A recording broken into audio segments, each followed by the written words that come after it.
You're listening to episode 179, Laura's Story, Why Therapeutic Play is Essential for Kids Going Through Healthcare Experiences. Hello, my friends. Welcome to Child Life on Call. This podcast is a safe place for parents to share their stories about what it's like to have a child that has a medical experience, diagnosis, disease, and or everything in between. We know there's power in sharing stories, and that power multiplies when you can listen to other parents who have walked a similar path to yours.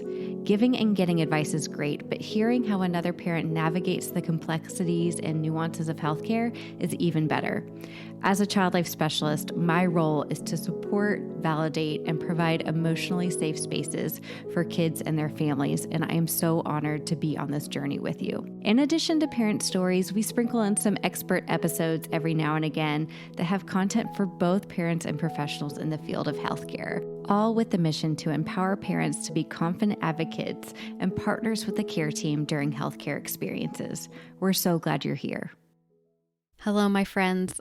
This episode is going to feel like a breath of fresh air because Laura Sufka has been a child life specialist for many years and speaks so eloquently about the essential nature of play for kids, not just with the goal of learning or teaching them something, but simply play and the power that it has. She has worked in a clinical setting and now is a private practice child life specialist and is so well connected in her region and just gets to work with kids and families after they have left the hospital. What she does is so essential, and today she's going to give us some key insights into what her goals are, how she works with families, and why what she does is so important. All right, so let's get started with our conversation with Laura Sufka.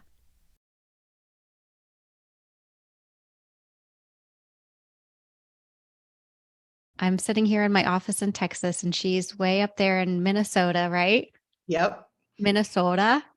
Minnesota.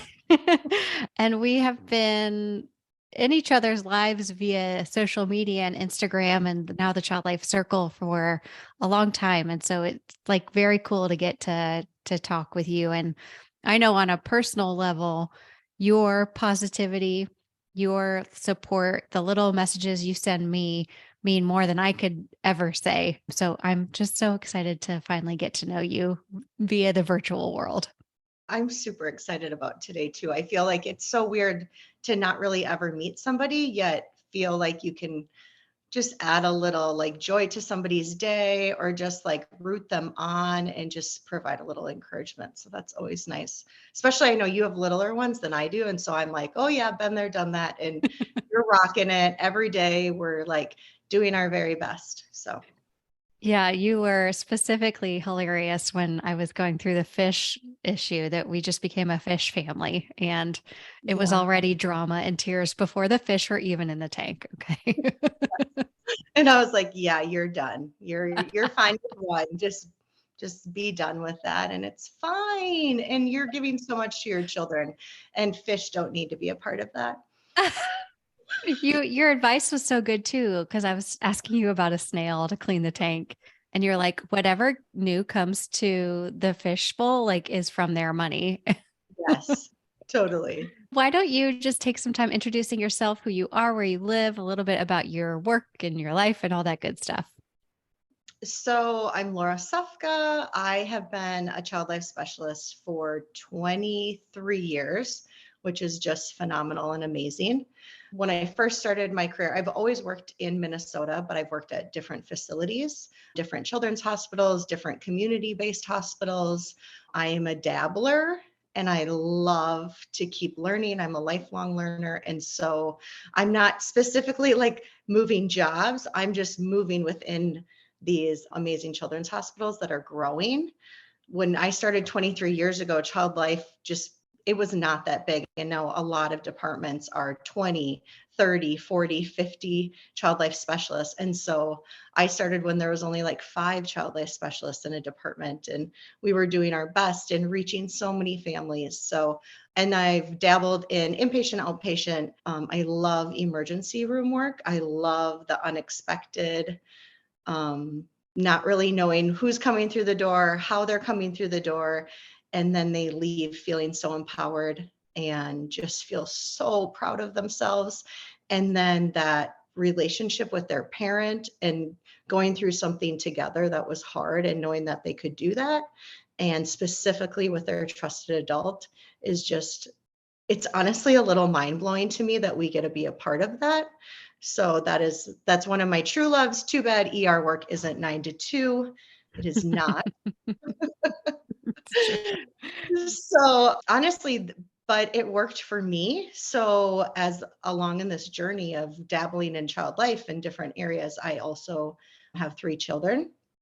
My oldest, Ayla, who is 14, my middle, Hudson, who is 13, and then Lincoln, who's 9. And so throughout my child life journey, we have adjusted my child life schedule to work around their life schedule. And so I've been extremely privileged to continue to do child life work, but it looks very different every single year. That means a lot of night and weekends, but I had the great honor of doing that and still being a stay-at-home mom. So I got the best of both worlds, I think. I have a husband, Eric, who is the logical human in our life, where I'm We all all, need one. yes, all heart. I am, oh man, I'm all heart, but he's all logic, and we're just like a really good team together, and it works well for us. And also, I think honestly, it worked well for me continuously staying in child life, even though I was a stay-at-home mom, because logistically, he realized I'm doing exactly what I'm supposed to be doing. And I was having a little bit of an identity crisis after having children. I was like, no, no, no, I'm a child life specialist. This is what I've done my whole life. I knew in 10th grade I wanted to be a child life specialist because I started volunteering at a local children's hospital and saw child life specialists in a playroom doing medical play. And I was like, yeah, that's it Yeah. right there. That's what I want to do. And so Yeah. I've known for a really long time I wanted to do this. And so I've been able to. You're accurately describing when people say it's not a job, it's a calling. And Oh, that's what you're doing. absolutely. Absolutely. Currently, what I do is I am the founder and owner of Children's Coping Connection. So I own my own private practice, and I do lots of contract work with different children's hospitals who don't have a child life specialist in a certain area. And I do a lot of grief and loss work with different hospice or schools, community-based settings who are really looking for that support on how to explain death or a really traumatic event to their community, or to parents who are really looking for those words that they need to support their children. Well, yeah, let's start there. How do families find you or get in touch with you? Part of, working in the same state for a really long time, and I don't know what it's like in Texas. I only know what it's like in Minnesota, but Yeah. we all like know each other, child life specialists. Like we really know each who each other are. Even if somebody lives in Minnesota that's 4 hours away from me, I know who their child life specialist is because we've done so much transfer to different hospitals, especially I think maybe honestly, maybe working in the emergency room. I just know where these kids and families are coming from when they end up Mm. with us in these major children's hospitals. And so I have just this wonderful community who knows my name and also knows that I do in-home child life specialist work. And that's a really big piece. So it's a lot of child life networking that I've done over the years and my dabbling that I've continue with. And then also word of mouth. I'm on Instagram, not like you're on Instagram. Like I'm just dabbling in Instagram. Well, you're doing a great job. No doubt about that. But I Wow. think we grow up hearing it's not, you know, what you do, it's who you know. And sometimes that really helps us in our career, especially when you stay in one spot for a long time. And it sounds like, when child life specialists are working with families, they can say, hey, by the way, you can go talk with my friend over at Child Coping Connection. Is that right? What it's called? Children's Coping Connection. Children's Coping Connection. Mhm. And she can get you set up with resources or in home visits or whatever that may be. Yeah. It's interesting because I had this like just aha moment about maybe 6 months ago. And as a dabbler, I've always felt that that is a little bit like, Laura, why can't you just stick with one thing? Like, what's so Mm. hard about that? And the reality is I just, one day I was like, no, that was like preparation for me being in private practice. I Yeah. just had no idea that that's where I was leading. You Yeah. just don't know, right? Yeah. And I mean, I feel I'm also a dabbler or a juggler or, that kind of thing. And it feels like a gift sometimes that you Yeah. can be done with something and move on to the next project or challenge yourself. And now looking back on, I've only got 13 years of experience, but I'm so grateful I've bounced around from hematology, oncology to NICU to ER to radiology. Just it's such a gift to be able to look back and have had experiences in each corner of the hospital. Yeah, absolutely. I couldn't agree with you more. Well, one of the topics I wanted to pick your brain on for families who are listening today is the way you incorporate therapeutic play. And we throw around the term therapeutic play like people know what we're talking about. Right. And I think sometimes we can be compared to play therapists, and we are Mhm. always quick to say we are not play therapists. We are certified child life specialists. And it is a little bit of a different discipline, although play is, multifaceted, and we both, clinicians use it in different ways. But Yeah. how do you how did you gravitate towards therapeutic play? And then let's scratch that. Let's start with the question. Can you explain what therapeutic play is for people who are listening?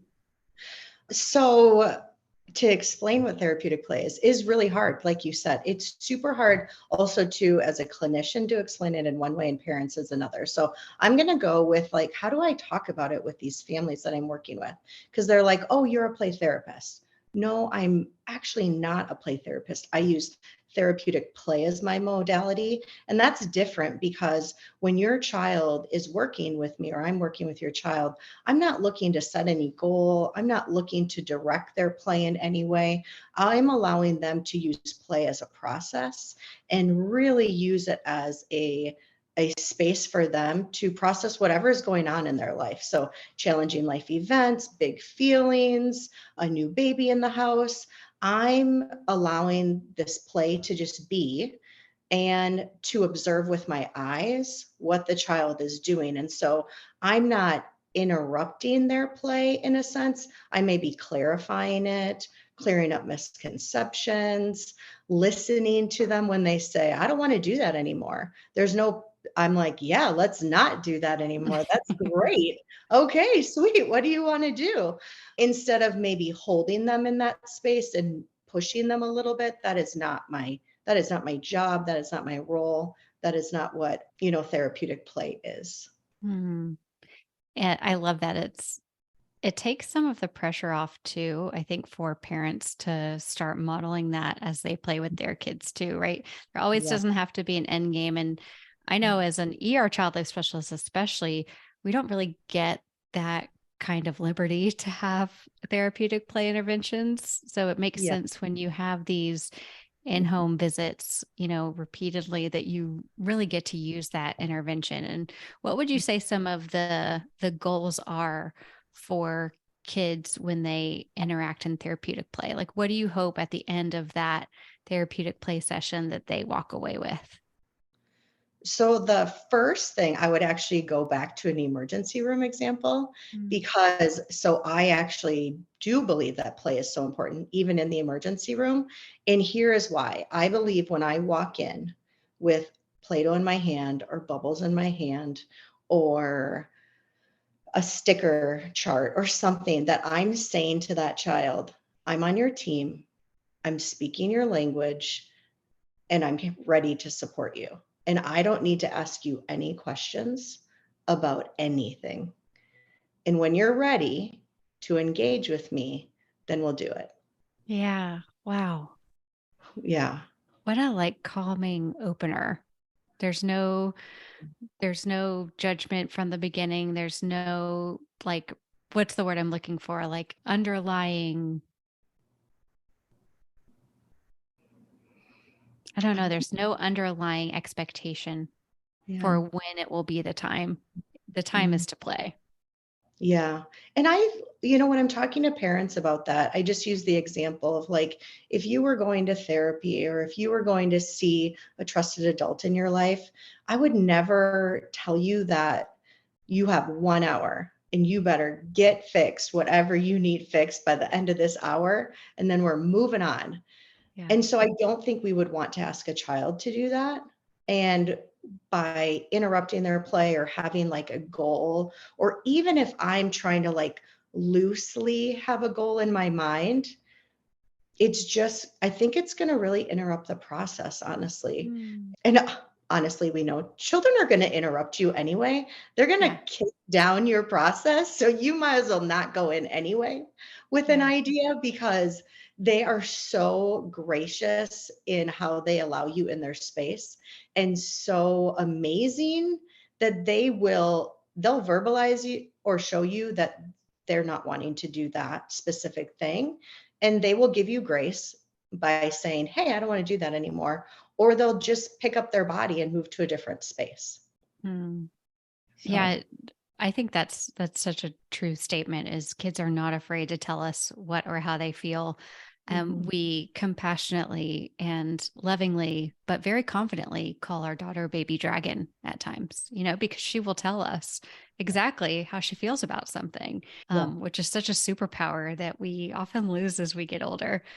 yeah, The other things is when you're watching and observing and playing next to a child who's doing therapeutic play, mhm, I would say one of the benefits that you see, not necessarily a goal, but it's just the benefit of a space to process, the benefit of a space to be in charge, the benefit of a space to own with an adult what you're doing. yes, absolutely. And I think that says so much. I think we've all heard it at one point in our career, like, wow, they're just so happy when they leave your office, or they're just so happy after they like engage with you. And I just kind of own that and be like, absolutely. They were given so much choice in this space and allowed to process any way that they needed to. And it was like going to the spa for them. They absolutely loved it. Or it was like taking a nap. Whatever that parent has told me in the past has been a really big benefit to them. I try to compare it because it's a really an aha moment for that parent. They're like, oh, right. Of Yeah. course, that would make them feel happier. Or of Yeah. course, that would help regulate them. It all makes sense to them. I was finishing a workout today and I do like the Peloton app and it's $10 a month. So cool. And this Mhm. trainer said, if you came and you showed up today and you did the best that you could do, you gave your body exactly what it needed. And that's so true with it sounds like when you're offering these sessions, right? Yeah. You gave that child exactly what their body was craving Yes. because you allowed the space for it to happen. Yeah, and play is, I mean, it is a basic need for these kids. It is one step little bit lower than like food and shelter and Yeah. safety. And that's why we see kids like when parents are like, oh, they're always fighting with their figurines or they're always playing house.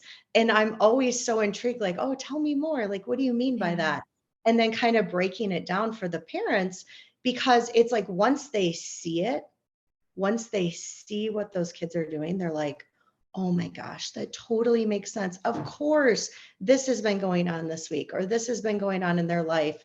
And no wonder they're doing that. That completely makes sense. And that's why it's so important when a child is in crisis or a family is in crisis that they really think about play, therapeutic play, utilizing play, hands on. That's how kids are going to process. They might not talk to you about it. I mean, how scary to tell somebody exactly how you're feeling. Yeah. We as adults can't even do that sometimes. So we definitely cannot ask kids to do that. But we can ask them to play, or we can provide a space in the home that gives them an opportunity to process whatever's going on in their life. Mm. How would you tell parents to, if they were to kind of try this out with their kids and they're listening to this and say, that sounds really nice? What's a great way to start opening up the door? And there's so many ages that we could go to, but let's Mhm. start with like a 5-year-old boy or a 5-year-old girl or just somewhere in that age. What are some of the go to things you would get started if you had no information and they were just kind of going to show up to your office? What would you have out? I am big into large gross motor because I don't think kids get enough of it, right? So if I was doing like a feelings check-in, I'd have giant pictures of feeling faces on the wall, and then I'd have a bunch of cush balls, and like that's how we would check in for the day. I wouldn't ask them to sit. I wouldn't ask them to come to my office space. I would maybe do this outside. And I would say, how was pizza today at lunch? Or, how was school lunch today? And then they'd chuck the cush ball at whatever feeling that was.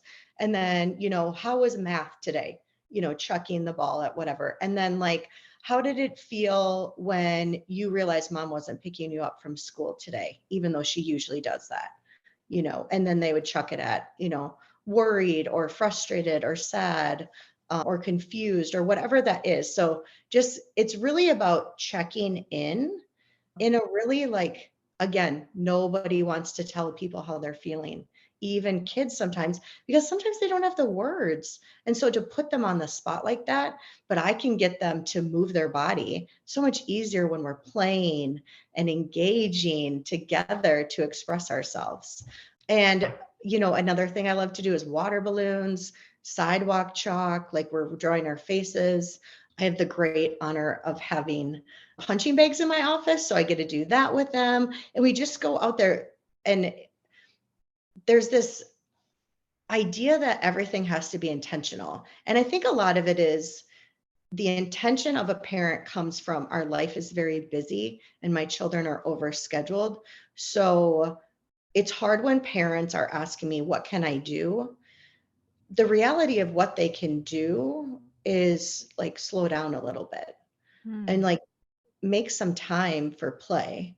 Yeah. And because play is connection.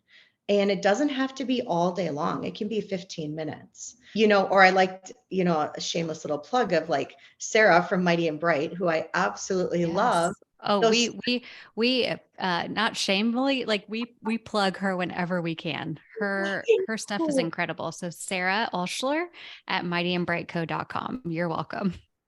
Yeah, totally. But those special time cards, and honestly, families who are in crisis, even I don't even really like to have huge in-depth conversations with parents because they'll be like, "Oh, what did you do in session today? What could I bring home?"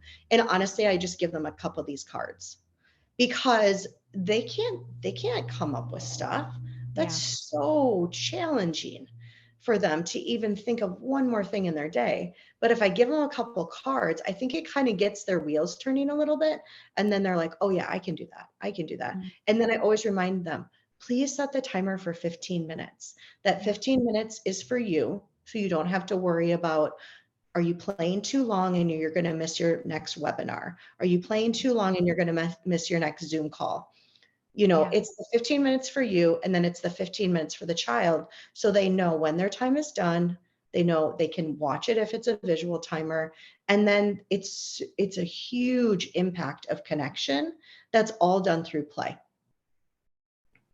I'm sure you have a million answers to this question, but what are some of the things you've learned from kids as you've watched them play over the years?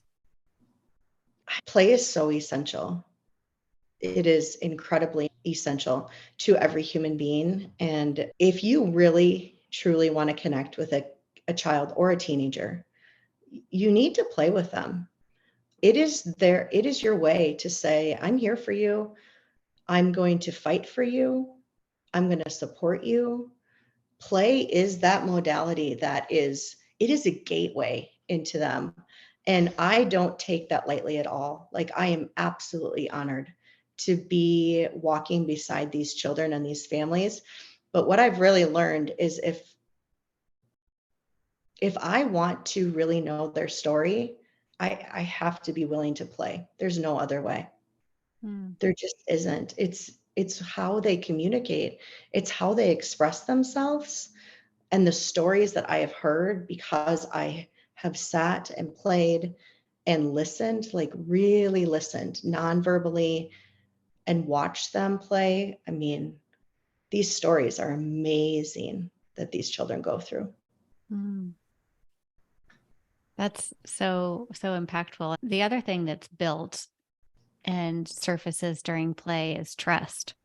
And Oh, that's really what you're getting. And we as child life specialists try to tell as many healthcare providers as possible. Like you spend your first 3 minutes playing with your patient. I don't yeah. care if you're an MRI tech or a neurosurgeon.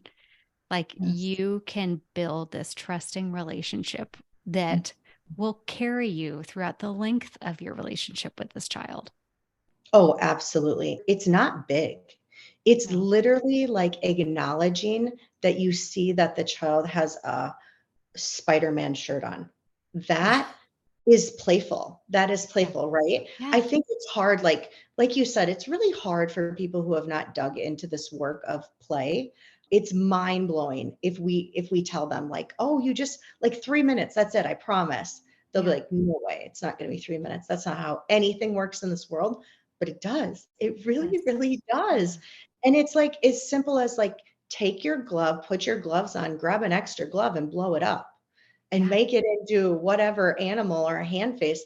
And that's playful. Literally, you're telling the child, I get you. I'm speaking your language. We can Yeah. do this together. I'm going to work hard on building this trusting relationship, but I'm going to attempt. I'm going to try. It's just Mm-hmm. like it's like planting a seed of trust of like, I know you don't have to trust me yet. It's fine. You don't know me. I'm a complete stranger, but I'm just going to plant this seed. And if you want to engage with me, that's awesome. If you don't, that's fine too. Mm. It's so true. It's like if that example you gave, the provider, every time they walked into the room, did this hand balloon or whatever it looked like, this glove balloon. Mhm. The second time they came back, they did it. The third time they came back, every time they came back, eventually they're going to crack the door and the kid's going to say, come in, come in. And what Yes. kid does that to a provider, you know? And it's the No. reason why child life, we knock on the door and kids are like, "Hey, she can come. She's fine," you know? Yeah, Um, she's and like, it's come. it's not because we've put magic fairy potion on them. It's because we play. Yeah. I mean, we might a little, just a little You're bit. not supposed to talk about it. Okay. Okay. Think that That's out. the next episode is the recipe for child life fairy dust. Stay Oh, tuned. we're gonna just give it away. You're just willing to just give that away. I guess we'll see. Oh, I have to tell you one more thing about therapeutic play because I think it's really important for child life students. When I was a student, 23 years ago, I read all the child life books or the ones that were available 23 years ago. But I had the great opportunity 5 years ago to develop a child life master's course. So therapeutic play for child life professionals. And that is when it was so reaffirming for me. You read those books, and I won't tell students, but you'll read them and then you won't read them again for a really long time, but nobody needs to know that. Um, and then exactly. you reread them and you're like, oh, well, of course, yes. Like, and that's what happened. I started rereading all of these articles and all of this evidence base and all these books. And I literally was like, oh my gosh, this is why therapeutic play is so important. This is why play is so important. This is why we have to keep this centered in our profession. Mm. Because if you truly want to make a connection with a child or a teen, you have to play first. Mm. Yeah, I think so often we can get bogged down and say the priority is that they know this intervention. Why that may be true, and it may make the care team's job a lot easier. Is it the first and foremost play, most essential thing to building that relationship? It's good to ask those questions. Yeah. Yeah, absolutely. And in the ER, I mean, I would always play first walking in these rooms. Unless, of course, but even during a trauma, I always had Play-Doh in my pocket. I always had some little trinket that I had to literally show them, like, I'm on your team, a squishy ball or something. You can always find a way to play. Or even if you can't bring something in, talk about it. Playing is verbally is saying, what's your favorite movie? Yeah. That's right. That's another way to say, let's play. Let's play in our conversation. It's I Spy. Everybody knows I Spy, the simple things you don't even need to blow up a glove balloon for. No, yeah. Well, Laura, I have loved talking with you, and it just feels so good to be reaffirmed, about how essential play is, not only as we navigate our role in the hospital, but just for parents to kind of lower their expectations when it comes to a play outcome or it comes to a purpose. Sometimes just play and being there is enough. Yeah, absolutely. Mm. Well, Thank if you so much people for having me. you can come back anytime you want. In fact, I'll hold you to that. We'll do another topic. But Okay. if people want to follow you on your wonderful social media or connect with you, or maybe they live in Minnesota and want to hear about your services, how can they do that? Yeah, so my website is laurasufka.care, and you can find me on Instagram at Children's Coping Connection. Right. Well, thank you so much for being here. Thank you so much. Thank you all so much for listening to Child Life on Call. If you head to our website, childlifeoncall.com, you're going to find all sorts of stuff there for parents, professionals, healthcare providers, child life specialists, no matter who you are. Actually, when you just go to our homepage, it'll help you direct to exactly where you need to go. On that, you'll find opportunities and PDUs for child life specialists. Parents, we've got a starter kit for you. And clinicians, we even have a clinician course, which teaches you how to be a confident and capable caregiver in pediatrics. We're so grateful that you're here. Please DM us on Instagram. And like I mentioned, when you rate and review this podcast, it helps other families be able to find us. So let's keep doing that. And I will see you again here next week.